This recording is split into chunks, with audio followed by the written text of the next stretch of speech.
Salut fidèles abonnés, bienvenue dans notre énième vidéo où nous vous parlons de zohygiène sanitaire, de tout ce qui entre dans le suivi quotidien des porcs en ce qui concerne les produits à injecter, les produits administrés pour la prévention et pour le traitement au niveau de l'élevage porc.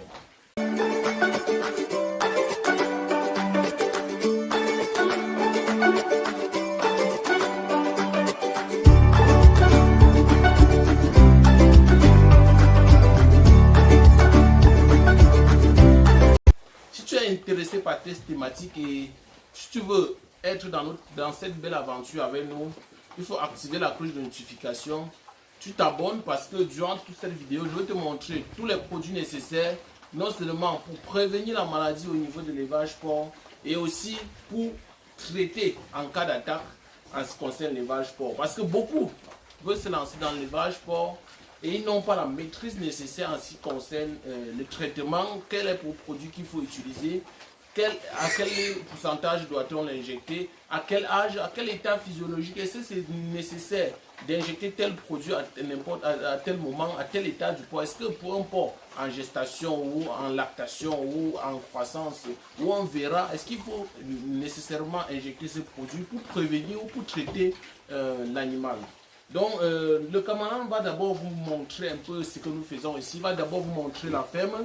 Et après, on va essayer de vous expliquer tout ce qu'il faut pour avoir ce résultat que nous avons. Parce que regardez les porcelets, nous avons eu une mise à bas de 8 porcelets.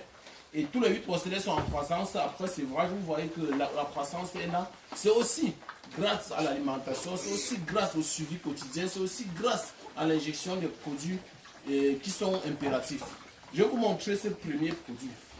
Ça, c'est l'ivermectine injectable. Cet ivermectine injectable sans publicité est un produit très nécessaire qui permet, c'est un vermifuge qui permet de nettoyer les vers qui sont entre la chair et la peau du porc.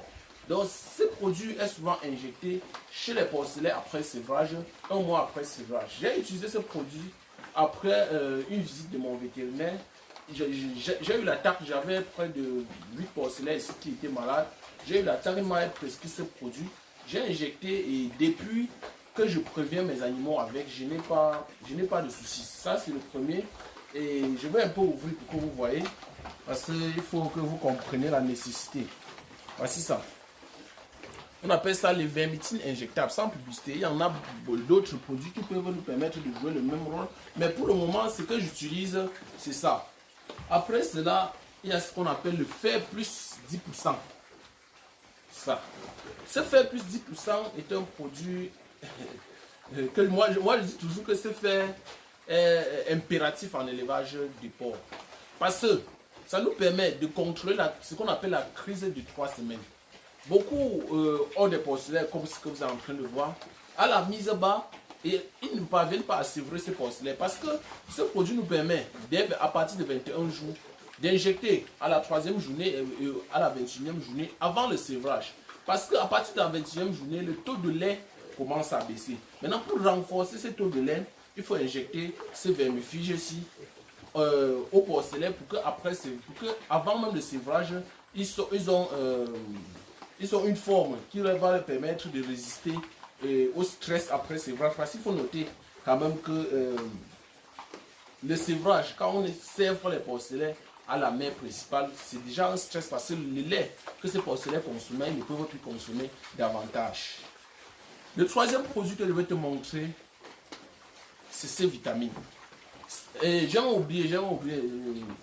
Concernant aussi le vermifuge, toujours, ce vermifuge, ce fer plus est aussi utilisé chez la truie avant la mise bas. Pourquoi avant la mise bas? Parce que ça permet à la truie que lors de la mise bas, la truie soit solide et soit prête à toute éventualité. Même si cette truie a 15 porcelets, il peut faire cette mise bas de 15 porcelets sans stress. Passons directement au troisième produit. L'autre produit, c'est ce qu'on appelle une vitamine. Cette vitamine est d'une importance aussi capitale. Regardez comment ça se présente. Il y a plusieurs autres vitamines, mais c'est ceci que j'utilise parce que ça me donne vraiment un résultat, comme vous êtes en train de voir, si vous suivez quotidiennement nos vidéos. Comme vous voyez, cette vitamine est impératif.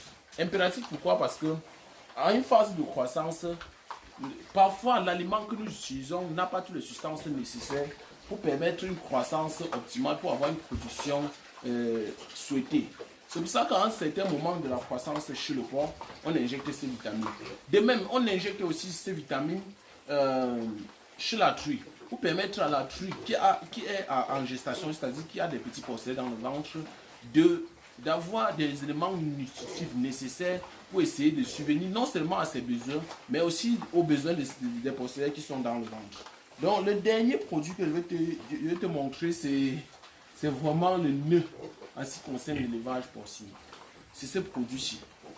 Nous avons aujourd'hui la dette morale de partager notre expérience parce que nous sommes convaincus que l'élevage et l'agriculture sont vraiment les piliers du développement durable de l'Afrique. Donc je ne peux pas m'abstenir de vous partager cette expérience fidèlement et gratuitement. Comme vous voyez, ce produit, c'est un antibiotique. L'antibiotique chez le porc aussi est vraiment impératif. Impératif pourquoi? Parce que l'antibiotique va te permettre de lutter à certaines maladies virales comme la rougeole. Dès que tu attaques de la rougeole, tu injectes cet antibiotique associé à la vitamine et le fer. Ça va permettre au porc d'avoir... ça va permettre non seulement la vitamine, l'antibiotique va lui permettre d'attaquer le germe qui est dans son ventre, mais ça va aussi le permettre d'activer son système immunitaire pour lutter contre la maladie. Cela est souvent associé à la vitamine. La vitamine le permet toujours de renforcer son système immunitaire. Donc si vous avez suivi cette vidéo jusqu'à la fin, j'espère qu'elle a été intéressante.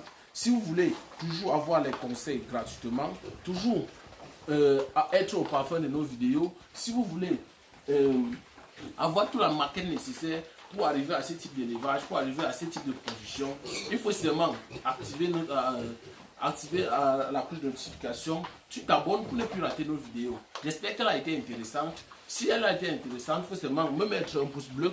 Tu mets un commentaire en bas de la page pour essayer d'encourager la page et pour essayer aussi de poser des questions, parce que quand on parle un peu plus rapidement, beaucoup ne comprennent pas certains termes techniques. Donc je vous propose, je suis toujours à jour et je suis prêt à répondre à toutes vos questions que vous allez mettre en commentaire de cette publication, et j'espère que ça sera intéressant. C'était Romuald Fiboken d'Agro New Generation. Merci beaucoup.